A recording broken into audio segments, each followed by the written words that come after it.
Essa daqui é a cenoura, ou num nome mais completo, Imperatriz Cenoura. E como todo gato, a cenoura tem certeza de que ela é a dona de absolutamente tudo. Às vezes, eu tenho a impressão de que a casa é da cenoura e eu é que moro aqui de favor. Olhando pra ver se ela não vem morder meu pé enquanto eu tô gravando. Quem tem ou já teve mais de um gato sabe bem que eles podem ter personalidades completamente diferentes. Mas no fim das contas, quase todos acabam se encaixando no clássico estereótipo felino. Ao contrário dos cães, os gatos geralmente são mais independentes, meio snobs e até um pouco arrogantes. E claro, parecem estar te julgando o tempo todo. É assim, né? Você alimenta um cachorro e ele pensa: uau, esse humano deve ser o meu dono, ou melhor, um deus. Agora, quando você alimenta um gato, ele pensa: eu devo ser o seu dono, ou melhor, eu devo ser um deus. Essa natureza snob e independente dos gatos pode ser assustadora para alguns, mas encantadora para muitos outros. De certa forma, foi justamente essa independência felina que ajudou os gatos a se aproximar e a conquistar os seres humanos. Hoje, se estima que existam cerca de 600 milhões de gatos espalhados pelos 5 continentes. Só no Brasil, são aproximadamente 30 milhões de gatos. A origem dessa personalidade peculiar e misteriosa dos gatos está no DNA e na história evolutiva dos felinos, que influenciaram a maneira como os gatos foram domesticados. Aliás, há quem diga que os gatos nunca foram totalmente domesticados. Para entender por que é que um gato age como um gato, a gente precisa mergulhar na trajetória evolutiva dos bichanos e na história de como eles foram domesticados. É essa história que você acompanha hoje no nosso telescópio. Vamos lá!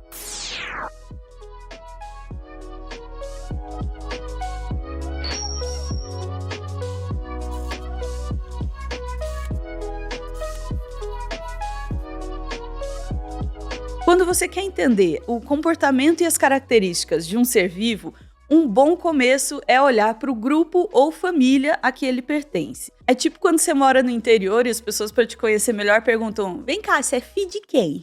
No caso dos gatos, eles fazem parte de um grupo de mamíferos chamado carnívora, que inclui alguns rostos bem conhecidos, como lobos, cães, hienas, ursos, focas, leões, leões marinhos, guaxinins e suricatos. Mas nem todos os animais dessa ordem são totalmente carnívoros. Alguns ursos e guaxinins, por exemplo, são onívoros e também comem frutas e sementes. O urso panda é um caso extremo. É um membro da ordem carnívora que tem uma dieta quase 100% herbívora. No outro extremo desse espectro, temos os hipercarnívoros, que se alimentam basicamente só de carne. É aí que entram os felinos. Os membros da família Felidae, espero estar lendo certo, são carnívoros de verdade. Isso significa que eles têm uma capacidade limitada de digerir qualquer coisa que não seja carne. Pois é, os felinos nunca sentem aquela vontade alucinada de comer um docinho depois do almoço, você sabe do que eu tô falando, porque eles perderam completamente a habilidade de sentir o sabor de carboidratos doces. Que vida, hein? Esse grupo aí inclui cerca de 38 espécies de gatos, desde os grandões, como leões e tigres, que podem chegar até quase 200 quilos, até os pequenininhos, como o gato de patas pretas, que mal passam dos 2 quilos. E sim, eu chamei leões e tigres de gatos. É que no meio científico, especialmente em inglês, todos os membros da família Felidae são chamados de gatos. E essa família se subdivide em mais 2 subfamílias. Os chamados grandes gatos pertencem ao gênero Panthera e incluem o leão, o tigre, a onça pintada, o leopardo e o leopardo das neves. Eu tenho certeza que a cenoura tá nesse grupo. Já os gatos pequenos e médios fazem parte da subfamília Felinae. Esse grupo é bem mais diversificado e inclui bichos como o guepardo, a onça parda, os linces e outras 20 espécies que se parecem com gatinhos selvagens ou do mato. Em português, há quem diga que somente os gatos pequenos e médios, membros da subfamília Felinae, podem ser chamados de felinos. Nesse caso, seria tecnicamente errado dizer que leões e tigres são felinos. Mas nesse vídeo a gente vai seguir a tirania da maioria e seguir o consenso popular de chamar de felinos todos os bichanos da família Felidae, incluindo leões e tigres. Tá, mas por que a gente está falando dessa confusão toda com os nomes? É que essa confusão toda com os nomes reflete o fato de que todos os felinos são muito parecidos, tanto na anatomia quanto no comportamento. O que diferencia um felino do outro é basicamente o tamanho e o tipo de pelagem. Quem explica isso muito bem é a professora Anjali Goswami, bióloga do Museu de História Natural de Londres. Ela é especialista em carnívoros e diz que, olhando apenas o crânio, é praticamente impossível diferenciar um leão de um tigre. É isso aí mesmo que você ouviu. Anatomicamente, tigres e leões são basicamente versões gigantes e bombadas de um gatinho doméstico. Hora do show! Assim como os gatinhos domésticos, todos os felinos mantêm, mesmo na vida adulta, aquela carinha de filhote fofinho, daquelas que dão vontade de apertar ou de levar para casa num potinho. Desculpa, vou manter a compostura que tá difícil nesse roteiro. No comportamento, os felinos também seguem um padrão bem parecido. A maioria das espécies é solitária, com exceção dos leões, que formam bandos de até 40 indivíduos. Os gatos domésticos também fogem um pouco dessa regra. Eles não chegam a formar bandos organizados como leões, mas conseguem ter uma relação harmoniosa com outros gatos. Ou quase harmoniosa, né?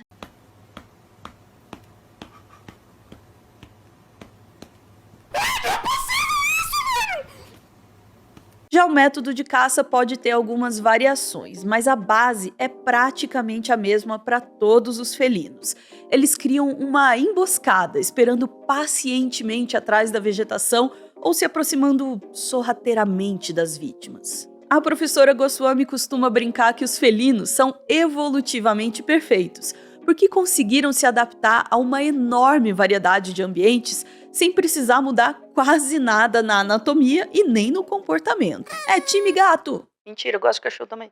Neve, deserto, savana, floresta tropical, não importa onde os felinos estejam. A única coisa que realmente muda bastante entre eles é a pelagem e o tamanho. Isso significa que, desde que eles surgiram há cerca de 30 milhões de anos, a seleção natural manteve firme a anatomia e os instintos, que fazem dos felinos caçadores excepcionais, independentemente do ambiente. Mas é claro, isso é só um modo de dizer. Na biologia não existe evolução perfeita. Evolução é simplesmente mudança ao longo do tempo, sem um objetivo final, tá? Mas se houvesse um alvo da perfeição, os gatos com certeza estariam bem perto de arranhar esse alvo, ou de derrubar ele no chão. Em 2014, cientistas fizeram uma comparação do DNA de gatos domésticos e tigres com o de cachorros, humanos e vacas. Gatos, tigres e cachorros, que são carnívoros, compartilham genes que permitem uma percepção sensorial super aguçada. Mas nos felinos, essas alterações são ainda mais fortes em genes ligados ao sistema auditivo. Isso faz com que eles possam localizar e monitorar o movimento das suas presas de forma incrivelmente eficaz, sem nem precisar ver essas presas. Os felinos também possuem mutações nos genes responsáveis pela metabolização de gorduras. Sabe aquelas gorduras saturadas que, se consumidas em excesso, podem entupir as nossas veias e causar um infarto? Bom, os felinos processam essas gorduras de uma forma muito mais eficiente, o que permite a eles ter um coração super saudável, mesmo com uma dieta rica em carne e gordura. E fica aí o recado, hein? Você não é um gato, tem que cuidar do coração, hein? Os cientistas também encontraram uma diferença interessante entre gatos e tigres. Os gatos têm mutações em genes que são expressos nos neurônios e que são associados ao sistema de recompensa. Esses genes fazem com que os gatos sejam mais tolerantes à presença de outros animais e, além disso, mais inclinados a buscar recompensas, como a comida. Os cientistas acreditam que essas mutações que fazem os gatos mais tolerantes e mais suscetíveis às nossas chantagens, têm uma forte ligação com o processo de domesticação dos bichanos. Tá, mas isso ainda não explica por que é que os gatos foram domesticados. Todos os animais que foram domesticados ao longo da história foram porque ofereciam algo valioso em troca. As vacas, as cabras e os carneiros deram pra gente carne, leite e tecido. As galinhas e outras aves deram carne e ovos. Os cavalos e camelos ofereceram transporte. E os cachorros, no início da sua domesticação, nos deram proteção e ajuda na caça. Mas os gatos não ofereciam nada disso. Sim, eu sei, eles são fofinhos, mas só isso não é o suficiente para domesticar um animal. E para deixar tudo ainda mais estranho, o comportamento solitário e até agressivo dos felinos, combinado com a sua dieta 100% carnívora, os tornam candidatos improváveis a serem escolhidos como companheiros humanos. Mesmo assim, os humanos parecem ter se tornado pais de pet dos gatos há pelo menos 9.000 anos, pouco tempo depois de domesticarem outros animais e plantas que deram origem à agricultura. A improvável afeição pelos gatos atingiu seu ápice no Antigo Egito, quando se tornaram deuses oficiais do Egito na forma da deusa Bastet. Mas calma, toda essa história tem uma explicação. Aposto que você tá curioso, né? Você sabia que a curiosidade matou o gato? Como você não tem 7 vidas, a gente não vai correr esse risco e vamos sim matar a sua curiosidade. Mas antes, vamos ouvir o recado do patrocinador que tornou esse vídeo possível. Todo mundo tem aquelas peças de roupa que você usa algumas poucas vezes no ano e abandona no resto. Ou porque só dá pra usar no verão, ou porque só dá pra usar no inverno. Mas vem cá, hein? Será que ninguém inventou uma roupa que dá pra ser usada em qualquer estação, não? Pô, na verdade sim, já inventaram. É a Texture Vest da Insider. Tá calor? Você pode usar ela sozinha. O tecido respirável e macio funciona super bem em contato com o corpo. E se tá frio, pode fazer composições com camisas de manga curta ou longa. Muito bom pro inverno. Procura lá no site da Insider. E se você usar o cupom METEORO, que tá aparecendo aí na sua tela, você vai garantir 15% de desconto em qualquer produto da loja. Entra usando o link que tá na descrição e no comentário pinado desse vídeo e o cupom já vai ser adicionado automaticamente à sua compra. Ô moleza, hein? E atenção, se você comprar entre os dias 11 e 25 de agosto, ainda pode ganhar um brinde. Compras acima de R$ 399 levam um par de meias Spectrum Socks e acima de R$ 599 ganham esse lindo boné. Aproveita! Confere lá e você vai receber roupas bonitas e de alta tecnologia para você ou para dar de presente aí, demonstrar o seu carinho por alguém. Aos meus amigos aí eu aceito, viu? E de quebra, você ainda ajuda a gente aqui no Meteoro a continuar o nosso trabalho. Muito obrigada, você que está assistindo, e a Insider pela super parceria.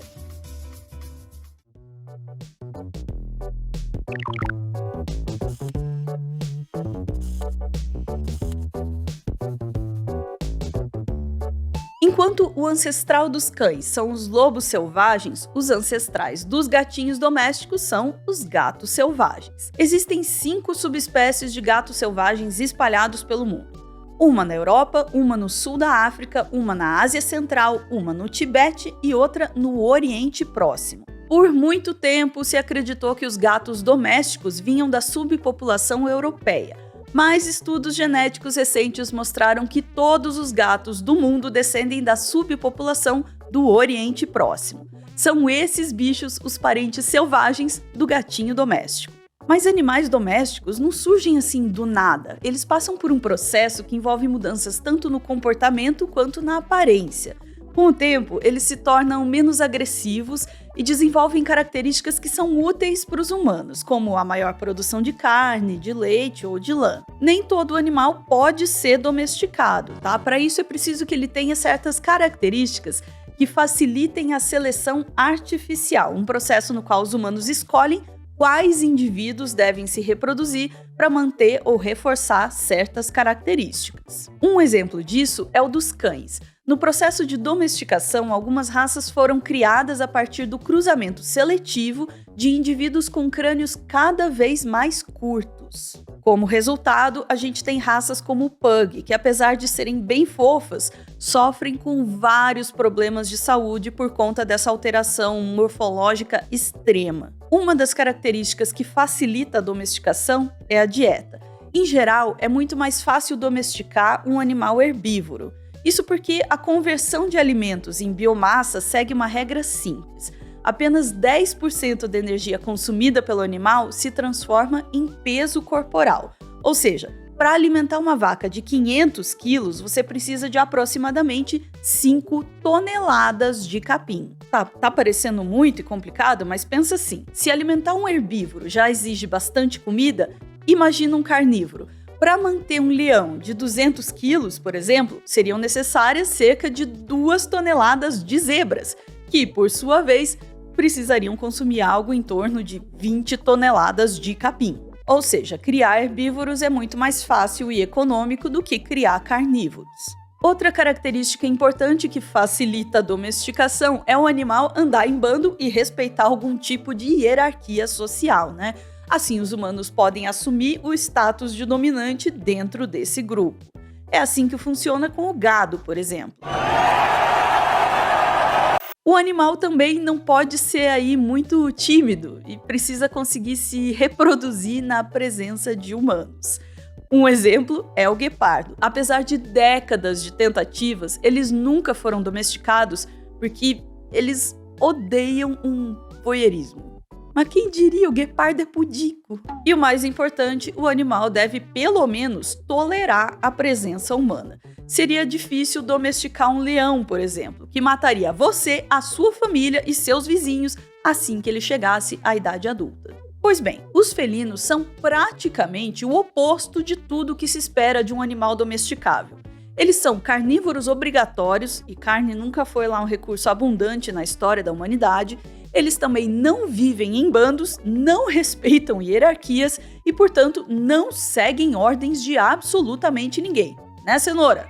Além disso, eles são tímidos e podem ser bem agressivos, especialmente quando estão com fome. E para piorar, os felinos são extremamente territorialistas, ou seja, se apegam mais a lugares do que a pessoas. Sabe aquela sensação de que o seu gato gosta mais do seu sofá do que de você? Pois é. E como a gente já disse, os animais domésticos sempre oferecem algo em troca. Comida, lã, transporte ou até proteção. E os gatos, bom, eles não oferecem nada disso, né? Por isso é difícil acreditar que os humanos tenham, em algum momento, decidido ativamente transformar gatos selvagens em animais de estimação. Mas espera, onde é que a gente está indo com essa história? Porque os gatos, obviamente, estão domesticados, não?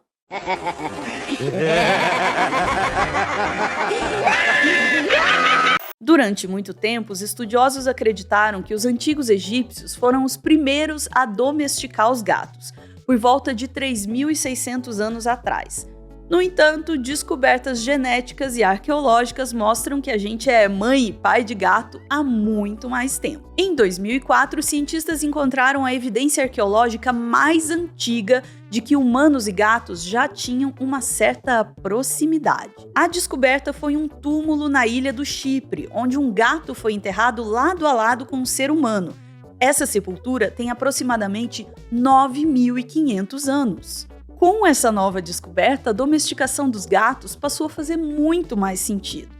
Tudo indica que os primeiros passos para a domesticação dos gatos aconteceram algum tempo depois do surgimento da agricultura no Crescente Fértil, uma região que hoje engloba países como Palestina, Israel, Jordânia, Kuwait, Líbano e Chipre, além de partes da Síria, Iraque, Egito, Turquia e Irã. Com o surgimento da agricultura, homens e mulheres começaram a concretizar um sonho que hoje parece impossível para muitos jovens brasileiros: o sonho da casa própria. Eu não queria mesmo! Nessas casas, as pessoas armazenavam grãos e outros alimentos, enquanto os quintais se enchiam de lixo. Pois é.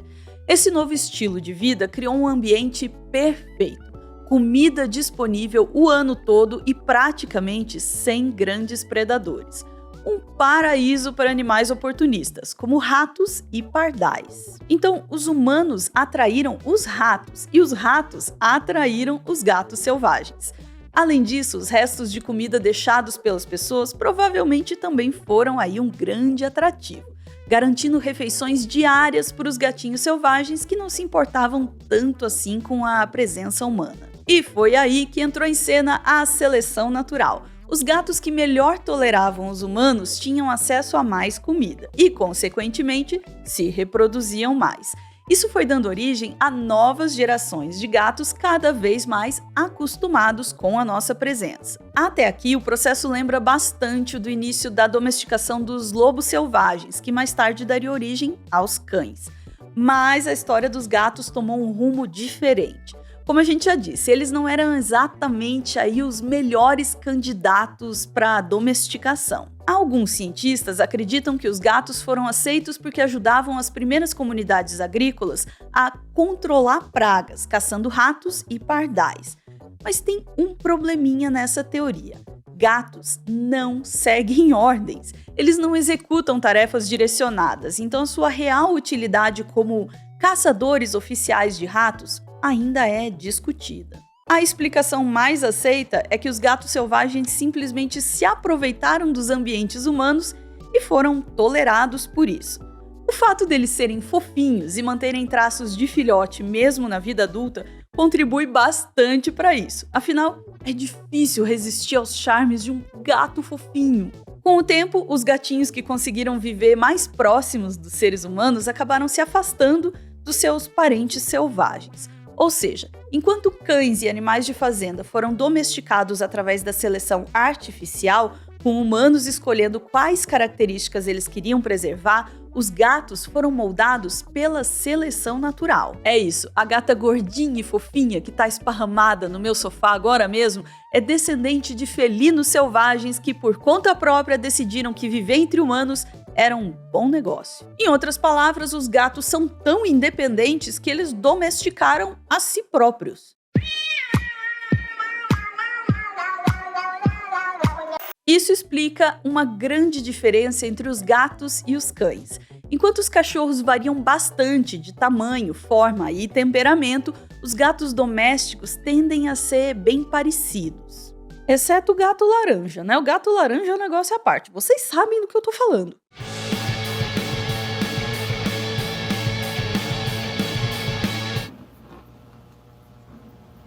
A maior parte das diferenças entre as raças de gatos está apenas na pelagem.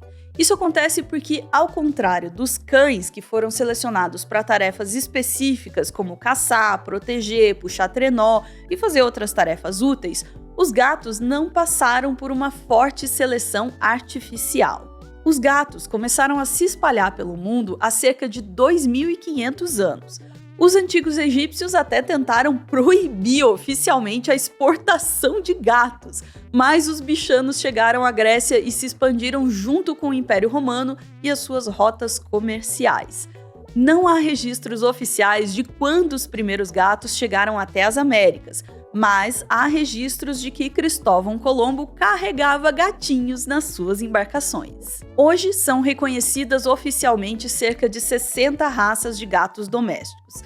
Essas raças variam em características como cor, comprimento e textura dos pelos, além de características mais sutis da pelagem, como sombreamento e brilho.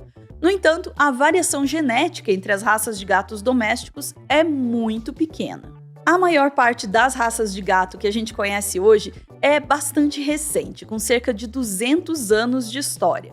Por isso, alguns cientistas até questionam se os gatos foram de fato domesticados. É porque uma das definições de domesticação diz que para um animal ser considerado domesticado, ele precisa ser visivelmente diferente do seu ancestral selvagem e muito dependente dos humanos para alimentação e reprodução. Mas a única grande diferença observada entre um gato selvagem e um gato doméstico é o tamanho do intestino, que é um pouco maior nos gatos domésticos. Isso provavelmente é uma adaptação para que os gatos consigam digerir melhor restos de comida deixados pelos humanos. Muitos gatos continuam a viver de forma independente, capazes de sobreviver sem depender dos seres humanos, mantendo a sua natureza autossuficiente e selvagem. No livro O Mundo Sem Nós, o jornalista Alan Weissman sugere que, se um dia os seres humanos desaparecessem, os gatos seriam os verdadeiros mestres do planeta, dominando o mundo com a sua voracidade e astúcia. A verdade é que, embora a gente conviva com gatos há milênios, a gente ainda sabe muito pouco sobre eles. Os estudos sobre o comportamento dos gatos são ainda muito recentes. Por exemplo, a gente ainda nem sabe exatamente como e por que eles ronronam.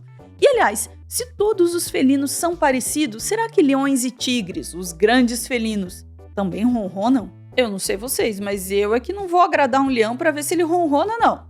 Mas as respostas para essas hipóteses e perguntas a gente vai saber no próximo bloco.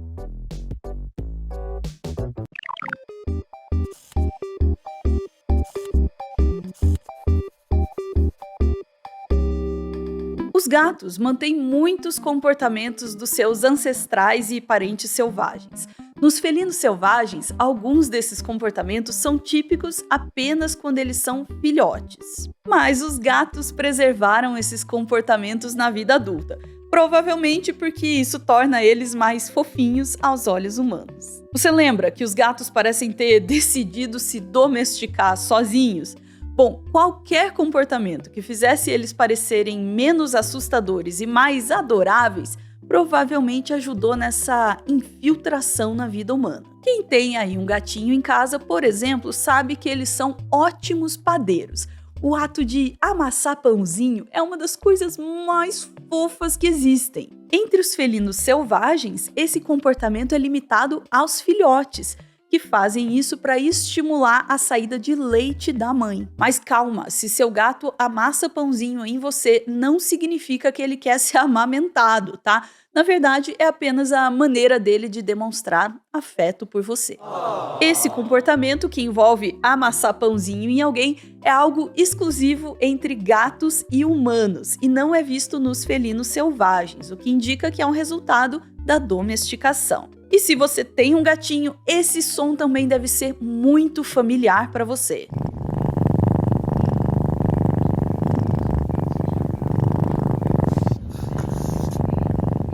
O ronron dos gatos é algo presente em outros felinos selvagens, mas não em todos. Os grandes felinos do gênero Panthera, como leões e tigres, não conseguem ronronar. Tadinhos. Em vez disso, esses felinos rugem, um som que é exclusivo deles e não é feito pelos gatos ou por outros felinos fora do grupo das panteras.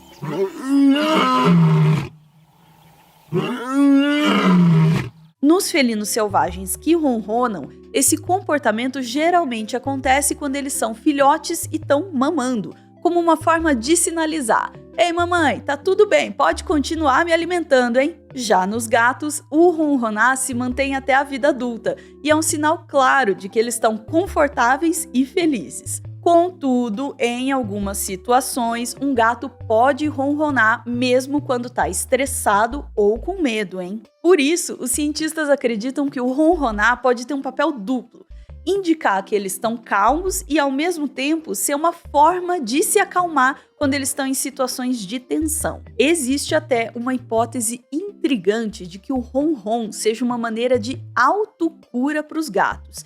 Isso porque o som do ronronar tem uma frequência de 25 Hz, que é exatamente a mesma usada em tratamentos terapêuticos com ondas sonoras para tratar ossos, músculos e tecidos lesionados. Será que o gato é autocurante? Apesar de ser uma hipótese fascinante que poderia explicar facilmente a teoria dos gatos terem 7 vidas, ainda faltam muitas evidências concretas para confirmar isso daí. Agora, outro mistério é como os gatos conseguem ronronar. Por muito tempo, se acreditava que o som fosse produzido pela contração dos músculos do tórax, que comprimem e fazem vibrar a veia que leva o sangue de volta para o coração. Que doideira! Mas estudos mais recentes sugerem que o som não vem do tórax, não, mas dos músculos da laringe do gato. Os cientistas ainda não sabem ao certo qual mecanismo é o responsável, e é possível que ambos os mecanismos atuem juntos para produzir o delicioso ronronar. Falando em sons, qual é o som que você usa para chamar a atenção de um gato desconhecido, hein? Provavelmente é algo com...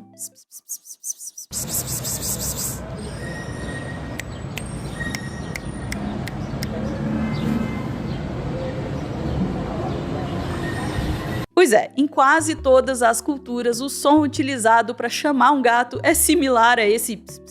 Embora não exista um estudo científico específico sobre isso, tudo indica que esse som meio chiado atrai a atenção dos gatos porque possui uma alta frequência que ativa o cérebro predador deles. Mas é claro que nem todo gato vai responder esse chamado. Alguns, por exemplo, só se interessam quando escutam o barulhinho de petiscos sendo abertos. Se você tem um gato e já se perguntou como é possível que você ame tanto um bicho que na maior parte do tempo te esnoba e te julga como se você fosse um mero acessório da vida dele, agora você sabe. Foi justamente essa independência que possibilitou essa relação improvável entre humanos e um predador carnívoro, voraz e que antes era solitário. É como se os gatos tivessem escolhido a domesticação por conta própria. Acho que a gente não escolheu os gatos é que escolheram a gente. Que bom, né? Bom dia e alergia, vamos sorrir e espirrar. Cenoura já está miando e o seu nariz vai coçar.